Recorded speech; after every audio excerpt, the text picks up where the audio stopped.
그날 밤 저는 제 인생에서 가장 위험한 결심을 했습니다. 68살 시아버지의 방문을 열고 들어가는 순간 저는 며느리가 아닌 그저 한 여자였습니다. 42살, 결혼 15년 차. 남편에게 버림받은 아내가 시아버지에게서 위로를 찾기까지.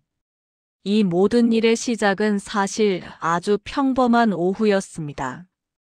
빗소리가 창문을 두드리던 그날, 저는 아버님과 함께 오래된 사진첩을 펼쳐들었습니다. 본격적인 이야기에 앞서 구독과 좋아요, 알림 설정으로 응원해 주시면 감사하겠습니다. 이야기 시작합니다. 제 이름은 수진입니다. 올해 42이고 남편 재혁이와는 15년 전에 결혼했습니다. 남편은 45, 시아버지는 68이십니다. 시어머니 혜란 씨는 4년 전 갑작스러운 뇌출혈로 세상을 떠나셨습니다. 그 이후로 저희 부부가 시아버지를 모시고 살고 있었습니다. 주변 사람들은 저를 칭찬했습니다. 요즘 같은 세상에 시아버지 모시고 사는 며느리가 어디 있어? 하지만 그들은 몰랐습니다. 저희 부부가 얼마나 차가운 사이인지, 저희 집이 얼마나 얼어붙은 공간인지. 남편 재혁은 제게 관심이 없었습니다. 15년을 함께 살았지만 저는 그에게 그저 가사 도우미일 뿐이었습니다. 그날도 똑같았습니다. 저녁 7시 남편이 현관문을 벌컥 열고 들어왔습니다. 다녀왔어. 인사도 제대로 없이 거실 소파에 몸을 던졌습니다. 저녁 준비 다 됐어요. 씻고 드세요. 피곤해. 나중에 먹을게. 그러더니 TV 리모컨을 집어들고 골프 채널을 틀었습니다. 남편의 유일한 관심사는 골프였습니다. 주말마다 골프장에 가고 평일 저녁엔 골프 연습장에 갔습니다. 집에 있을 때도 골프 중계만 봤습니다. 여보, 이번 달 카드 대금 나가는데 생활비 좀. 알았다고. 나중에 보낸다니까. 오늘까지인데요. 아, 진짜. 왜 이렇게 잔소리야? 보낸다고 했잖아. 남편은 짜증을 내며 휴대폰만 들여다봤습니다. 아마 골프 동호회 단톡방을 보고 있겠죠. 저는 더 이상 말하지 않았습니다. 어차피 말해봤자 달라지는 건 없으니까요. 수진아, 식사 맛있게 먹었다. 시아버지께서 조용히 그릇을 들고 부엌으로 오셨습니다. 네, 편히 쉬세요. 시아버지는 항상 이렇게 조용하고 예의 바른 분이셨습니다. 남편과 제가 다툴 때도 절대 끼어들지 않으셨고 본인 일은 최대한 스스로 하려고 하셨습니다. 저는 설거지를 하며 생각했습니다. 15년. 15년을 이렇게 살아왔구나. 눈물이 날 것 같았습니다. 그때 남편이 벌떡 일어나더니 옷을 챙겼습니다. 나 나간다. 어디 가요? 벌써 8시인데. 친구들이랑 스크린 골프 치기로 했어. 그리고 내일 바로 필드로 나갈 거야. 주말까지 있다 올 거야. 주말까지요? 갑자기요? 갑자기 아니야. 전부터 약속 있었어. 짐 싸뒀으니까 전화하지 마. 그렇게 남편은 가방을 들고 나가버렸습니다. 금요일 밤 8시에. 돌아오는 건 일요일 저녁이라고 했습니다. 저는 텅 빈 거실을 바라봤습니다. 화가 나지도 않았습니다. 그저 공허했습니다. 차라리 잘 됐어.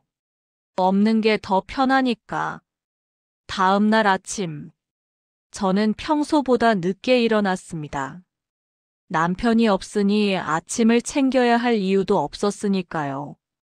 하지만 시아버지는 계셨습니다. 아버님 진지는 준비해드려야지. 서둘러 부엌으로 갔습니다.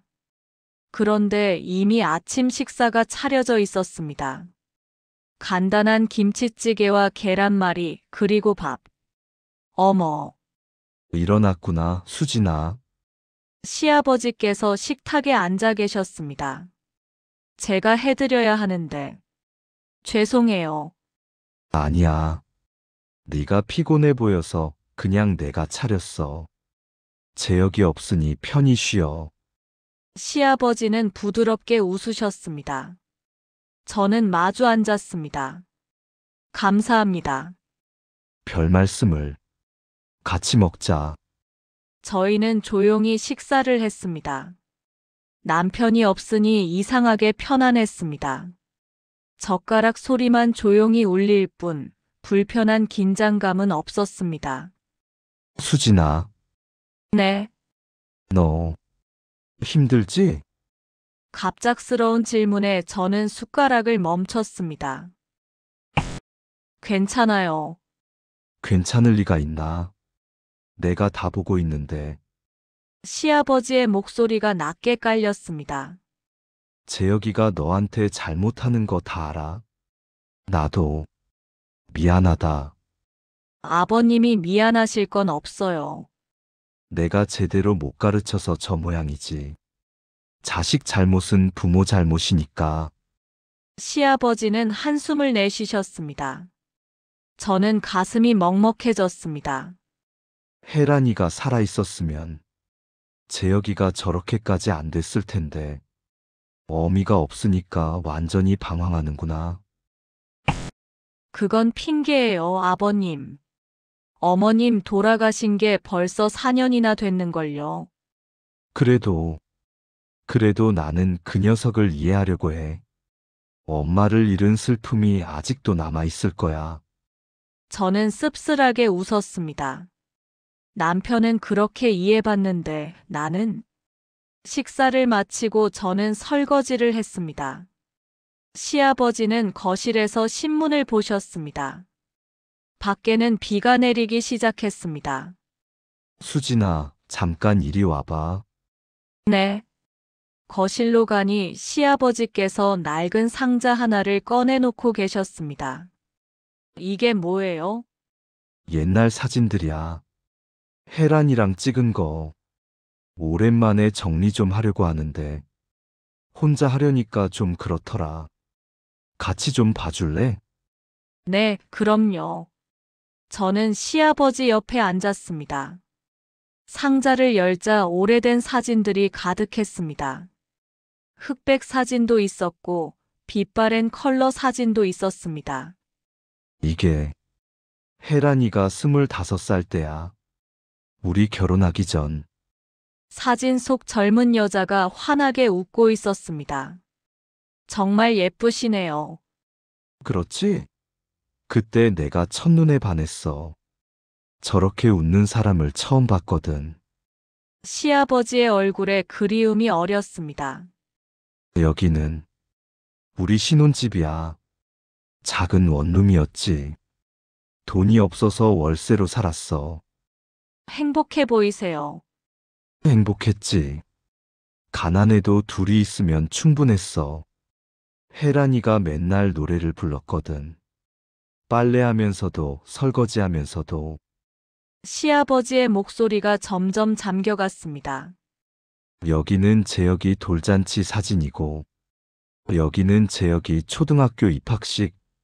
사진을 한 장 한 장 넘길 때마다 시아버지의 추억이 쏟아졌습니다. 저는 묵묵히 들었습니다. 혜란이가 너무 보고 싶어. 시아버지의 손이 떨렸습니다. 4년이 지났는데도 아직도 실감이 안 나. 아침에 일어나면 옆에 없는 게 너무 이상해. 밤에 잠들기 전에도 혼자라는 게 너무. 목소리가 끊겼습니다. 저는 시아버지를 바라봤습니다. 68살의 이 남자는 지금 울고 있었습니다. 소리 없이 조용히. 아버님, 미안하다, 수진아. 며느리 앞에서 이런 모습 보이면 안 되는데. 아니에요. 괜찮아요. 저는 시아버지의 손을 잡았습니다. 그 손은 거칠고 주름졌지만 따뜻했습니다. 저도 외로워요, 아버님. 제 입에서 갑자기 고백이 튀어나왔습니다. 재혁 씨는 저를 사람으로 안 봐요. 그냥 집안일 하는 사람. 그 이상도 이하도 아니에요. 수진아, 밤에 침대에 누워도 혼자예요. 옆에 사람이 있는데 혼자예요. 말을 걸어도 대답이 없고 손을 잡으려 해도 뿌리쳐요. 저는 15년 동안 혼자였어요. 눈물이 났습니다. 참았던 감정이 터져 나왔습니다. 나도 혼자야, 수진아. 시아버지도 울고 계셨습니다. 혜란이가 떠나고 나서 매일매일이 지옥이었어. 아들놈은 집에도 안 들어오고, 나한테 관심도 없고, 나는 그냥 숨만 쉬고 있어. 저희는 서로의 손을 꼭 잡았습니다. 같은 집에 살면서도 외로웠던 두 사람. 빗소리만 창문을 두드렸습니다. 수진아, 미안해. 내가 널 더 잘 챙겼어야 했는데. 아니에요, 아버님. 제가 아버님을 더 신경 썼어야 했는데. 저희는 한참을 그렇게 손을 잡고 앉아 있었습니다. 시간이 얼마나 흘렀는지 모르겠습니다. 비는 점점 더 세차게 내렸습니다. 시장하시겠어요? 점심 준비할게요. 제가 일어나려 하자 시아버지가 제 손을 놓지 않으셨습니다. 수진아, 조금만 더 이렇게 있자. 사람 손이 이렇게 따뜻한지 몰랐어. 시아버지의 목소리는 간절했습니다. 저도 놓고 싶지 않았습니다. 네. 저는 다시 앉았습니다. 그렇게 저희는 오후 내내 함께 있었습니다.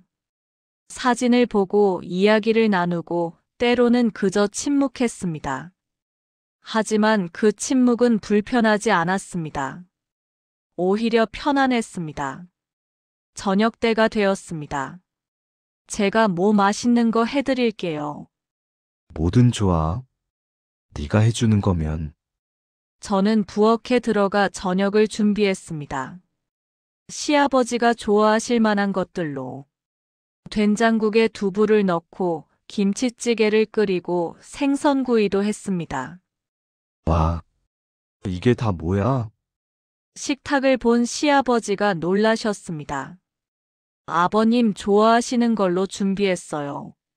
수진아, 고맙다. 시아버지의 눈시울이 붉어졌습니다. 혜란이 떠나고 나서 이렇게 정성스러운 밥상은 처음이야. 저희는 마주 앉아 저녁을 먹었습니다. 시아버지는 한 점 한 점 천천히 드시며 행복해 하셨습니다. 맛있어. 정말 맛있어. 많이 드세요. 수진아, 네. 너 재혁이랑 언제부터 그렇게 안 좋아졌어? 갑작스러운 질문이었습니다. 결혼하고 3년쯤 지나서요. 처음엔 괜찮았어요. 그런데 재혁 씨가 골프를 시작하면서부터 골프? 네. 처음엔 취미로 시작했는데 점점 빠져들더라고요. 주말마다 나가고 평일에도 연습장 가고 나중엔 집에 있는 시간보다 밖에 있는 시간이 더 많아졌어요. 그래서 그래서 제가 한번 이야기를 꺼냈어요.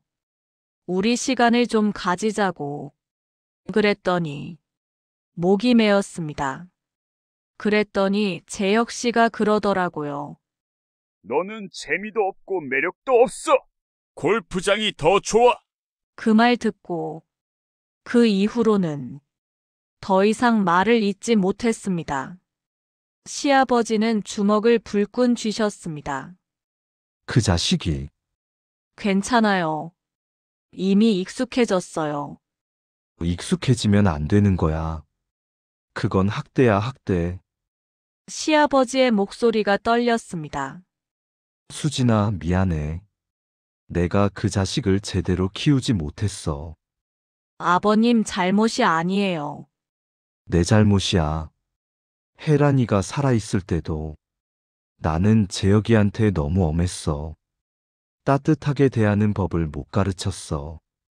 그래서 그 자식이 지금 시아버지는 얼굴을 감싸 주셨습니다. 저는 시아버지를 바라봤습니다. 이 사람도 저처럼 자책하며 살고 있었구나. 아버님, 응? 저희 너무 외로운 것 같아요. 그러게. 저희는 다시 손을 잡았습니다. 식탁 너머로. 그날 밤, 저는 잠을 이룰 수 없었습니다. 낮에 있었던 일들이 계속 떠올랐습니다. 시아버지의 따뜻한 손, 시아버지의 외로운 눈빛, 그리고 저와 너무나 닮은 그 고독. 새벽 1시, 목이 말라 부엌으로 갔습니다. 물을 마시는데 시아버지 방에서 소리가 들렸습니다. 희미한 신음소리. 아버님, 어디 아프신가? 걱정이 되어 방문 앞으로 다가갔습니다. 문틈으로 희미한 불빛이 새어나왔습니다. 그리고 그 소리. 낮게 억눌린 간절한 신음. 순간 깨달았습니다. 시아버지가 지금 무엇을 하고 계신지. 4년 동안 홀로 지내신 68살 남자가 얼마나 외로웠을지. 저는 그 자리에서 얼어붙었습니다. 들어서는 안 될 것을 들어버렸습니다. 하지만 이상하게도 불쾌하지 않았습니다. 오히려 가슴이 아팠습니다. 이분이 얼마나 외로우셨으면. 저는 조용히 제 방으로 돌아왔습니다. 하지만 잠은 더더욱 오지 않았습니다. 머릿속이 복잡했습니다. 다음 날 아침, 시아버지는 방에서 나오지 않으셨습니다. 아침 식사 시간이 지나도 점심시간이 되어도 아버님, 진지 드셔야죠. 문을 두드렸습니다.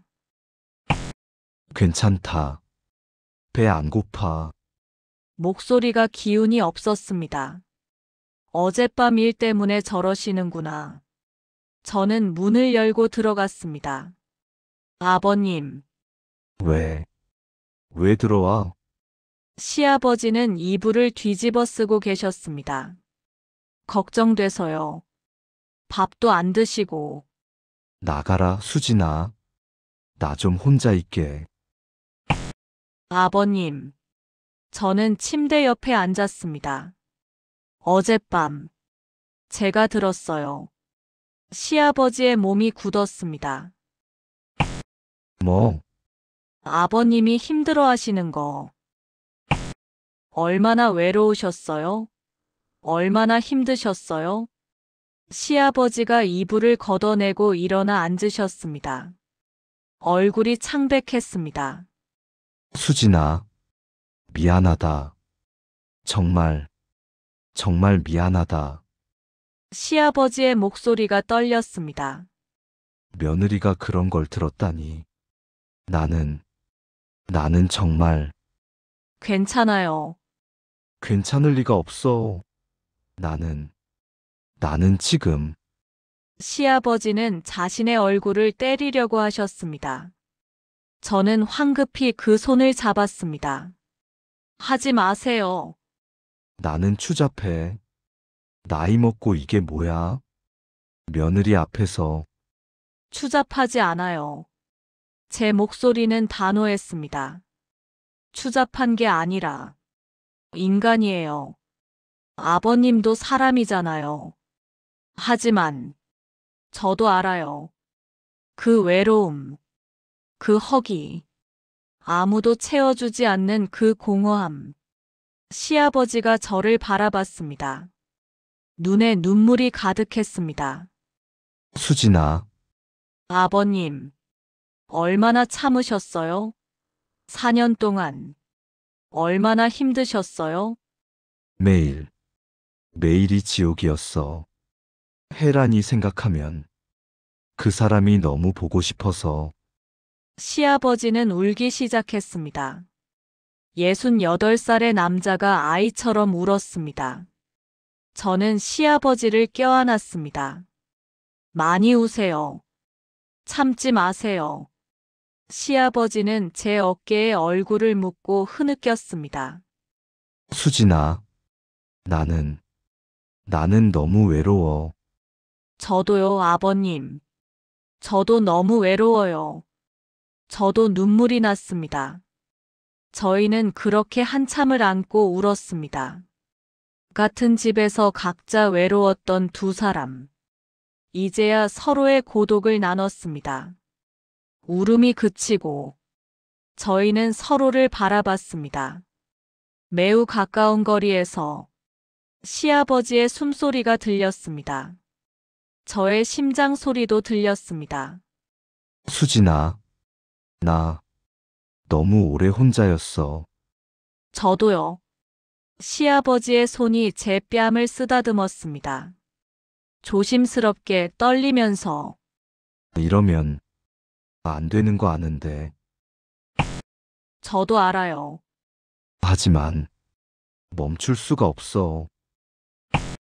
저도요. 저희의 얼굴이 가까워졌습니다. 그리고 입술이 닿았습니다. 처음엔 조심스럽게, 하지만 곧 간절하게. 15년 동안 굶주렸던 저의 갈증, 4년 동안 억눌렀던 시아버지의 욕구, 그것이 폭발했습니다. 저는 시아버지를 밀어냈어야 했습니다. 하지만 그러지 못했습니다. 아니, 그러고 싶지 않았습니다. 수진아, 정말 괜찮겠어? 네, 나는 늙었어. 너무 늙었어. 상관없어요. 저는 시아버지의 얼굴을 마주 봤습니다. 주름진 얼굴이었습니다. 하지만 그 눈빛은 간절했습니다. 남편에게서 한 번도 본 적 없는 그런 눈빛. 아버님, 저도 너무 오래 혼자였어요. 저희는 다시 키스했습니다. 그리고 그 이상으로 나아갔습니다. 경계를 넘었습니다.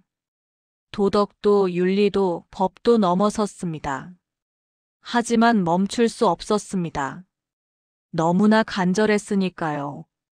시간이 얼마나 흘렀는지 모르겠습니다.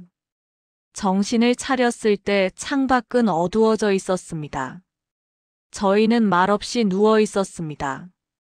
시아버지가 먼저 입을 열었습니다. 수진아, 나 어떻게 해? 목소리가 떨렸습니다.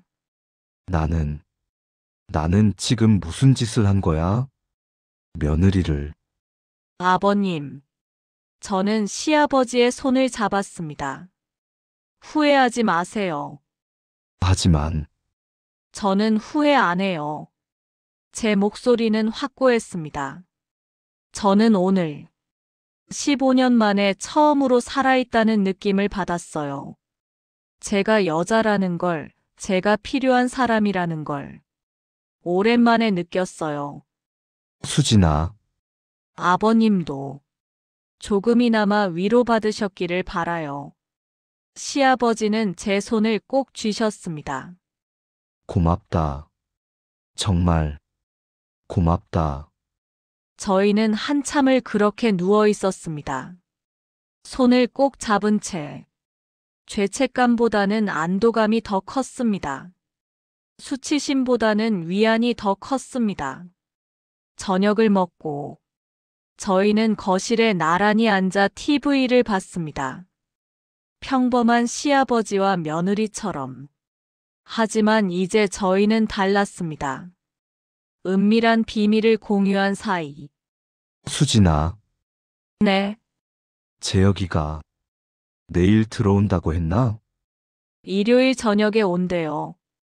그럼 내일까지는. 네.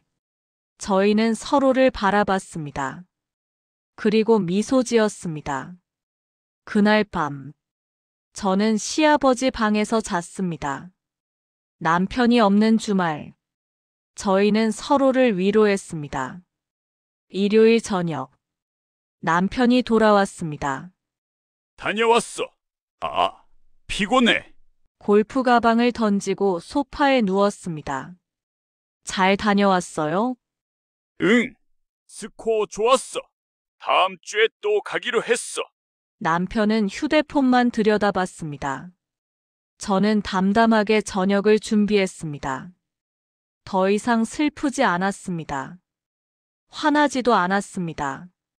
그저 아무렇지 않았습니다. 아버지, 잘 지내셨어요? 응, 잘 지냈다. 수진이가 잘 챙겨드렸죠? 그래, 시아버지와 저는 눈을 마주쳤습니다. 남편은 전혀 눈치채지 못했습니다. 그날 밤, 남편은 여느 때처럼 제게 등을 돌리고 잤습니다. 하지만 저는 더 이상 외롭지 않았습니다. 벽 너머에 시아버지가 계시니까요. 저를 이해해주는 단 한 사람이. 그로부터 한 달이 흘렀습니다. 남편이 골프 가는 날이면 저와 시아버지는 함께 했습니다. 낮에는 평범한 시아버지와 며느리로, 밤에는 서로를 필요로 하는 남자와 여자로. 이상하게도 죄책감은 점점 사라졌습니다. 오히려 이것이 자연스럽게 느껴졌습니다. 시아버지는 달라지셨습니다. 얼굴에 생기가 돌았고 웃음이 많아졌습니다. 저도 마찬가지였습니다. 거울을 볼 때마다 제 얼굴이 밝아진 걸 느꼈습니다. 여보, 요즘 피부 좋아진 것 같은데? 어느 날 남편이 말했습니다. 그래요? 응, 뭐 좋은 거 바르고 있어? 아니요. 그냥 잘 자서 그런가 봐요. 그래. 아무튼 좋네. 남편은 다시 휴대폰을 들여다봤습니다. 저는 속으로 웃었습니다. 당신은 절대 모를 거야. 내가 왜 이렇게 좋아졌는지. 어느 주말, 남편이 또 골프를 간다고 했습니다. 이번엔 2박 3일이야. 지방으로 가거든. 그래요. 잘 다녀와요. 남편이 나가자마자 시아버지가 제게 오셨습니다. 수진아, 네, 오늘 특별한 날이야. 무슨 날이요? 혜란이 기일이야. 저는 깜짝 놀랐습니다. 어머, 제가 깜빡했네요. 준비해야죠. 아니야. 그냥 우리 둘이 조용히 보내면 돼. 시아버지는 제 손을 잡으셨습니다. 혜란이한테 이야기하고 싶어. 너랑 함께. 저희는 시어머니의 영정 앞에 앉았습니다. 시아버지가 입을 열었습니다. 여보, 나야. 잘 지내지? 사진 속 시어머니는 환하게 웃고 있었습니다. 나 요즘 좀 괜찮아졌어. 수진이가 나를 많이 도와줘. 시아버지의 목소리가 떨렸습니다. 미안해, 여보. 나는 약한 사람이야. 혼자 살 수 없는 사람이야. 저는 시아버지의 손을 꼭 잡았습니다. 하지만 너를 잊은 건 아니야. 매일 생각해. 매일 그리워해. 그건 영원히 변하지 않을 거야. 시아버지는 영정 앞에 절을 했습니다. 저도 함께 절을 했습니다. 어머님, 아버님을 원망하지 마세요. 이분은 너무 외로웠어요. 제가 조금이나마 위로가 되어 드릴게요. 그날 밤, 저희는 함께 술을 마셨습니다. 수진아, 고맙다. 뭐가요? 오늘 혜란이한테 같이 절해줘서. 그리고 나를 이해해줘서. 아버님이야말로 저를 이해해 주셔서 고마워요. 저희는 잔을 부딪혔습니다. 술이 거나하게 취했을 때 시아버지가 말했습니다. 수진아, 나 너한테 미안해. 왜요? 나 때문에 너를 힘들게 하는 것 같아서. 이런 관계, 너한테 짐이 되는 거 아닐까? 저는 고개를 저었습니다. 아니에요. 아버님은 제게 짐이 아니라 구원이에요. 구원? 네. 아버님 덕분에 저는 다시 살 수 있게 됐어요. 그게 비록 잘못된 방법이라 해도 저는 후회하지 않아요. 시아버지는 제 손을 꼭 쥐셨습니다. 나도 후회하지 않아. 저희는 키스했습니다. 술 냄새가 났지만 달콤했습니다. 2달째. 남편은 여전히 골프에 빠져 있었습니다. 집에 있는 시간보다 밖에 있는 시간이 더 많았습니다. 저는 더 이상 신경 쓰지 않았습니다. 그 시간이 저와 시아버지의 시간이 되니까요. 어느 날, 남편이 이상한 말을 했습니다. 여보, 우리 아버지 요양원 보내는 거 어때? 저는 깜짝 놀랐습니다. 왜요? 갑자기? 아버지 나이도 있으시고 우리가 제대로 모시기 힘들잖아. 요양원 가시면 전문적으로 케어 받으실 수 있고. 아니에요. 안 돼요. 제가 강하게 반대하자 남편이 이상하다는 듯 쳐다봤습니다. 왜 이래? 아버지한테 부담되는 거 아니었어? 아니에요. 저는 아버님이랑 같이 사는 게 좋아요. 정말? 네. 절대 안 돼요. 남편은 어깨를 으쓱했습니다. 알았어. 내가 그렇게 말하면 어쩔 수 없지. 다행히 남편은 더 이상 요양원 이야기를 꺼내지 않았습니다. 그날 밤, 저는 시아버지께 그 이야기를 했습니다. 재혁 씨가 요양원 이야기를 꺼냈어요. 그래, 하지만 제가 반대했어요. 아버님은 절대 안 보낼 거예요. 시아버지는 제 손을 잡으셨습니다. 수진아, 고맙다. 당연한 거예요. 나는 너 없이는 못 살아. 저도요, 아버님. 저희는 껴안았습니다. 이제 저희는 서로 없이 살 수 없는 사이가 되었습니다. 3달째. 어느 날, 남편이 일찍 퇴근했습니다. 오늘 왜 이렇게 일찍 와요? 아, 회사에서 조기 퇴근하래. 오늘 저녁은 집에서 먹어야겠네. 저는 당황했습니다. 원래 오늘은 시아버지와 함께 외식하기로 했거든요. 네. 준비할게요. 저녁 식사 시간. 남편, 시아버지, 그리고 저. 셋이 함께 밥을 먹었습니다. 아버지, 요즘 얼굴 정말 좋아 보이시네요. 남편이 말했습니다. 뭔가 좋은 일이라도 있으세요? 시아버지는 잠시 당황하셨습니다. 아, 그냥 날씨가 좋아서 그런가 보다. 그래요? 아무튼 좋네요. 남편은 다시 휴대폰을 보기 시작했습니다. 저와 시아버지는 눈을 마주쳤습니다. 조심해야 한다는 신호를. 그날 밤, 남편이 집에 있어서 저는 시아버지 방에 갈 수 없었습니다. 침대에 누워 벽을 바라봤습니다. 저 벽 너머에 시아버지가 계신다는 걸 알면서도 갈 수 없었습니다. 답답했습니다. 그리고 깨달았습니다. 이 관계가 얼마나 위험한지, 언젠가는 들킬 수도 있다는 것을. 하지만 멈출 수 없었습니다. 이미 너무 깊이 빠져버렸으니까요. 4달째. 남편이 해외 출장을 간다고 했습니다.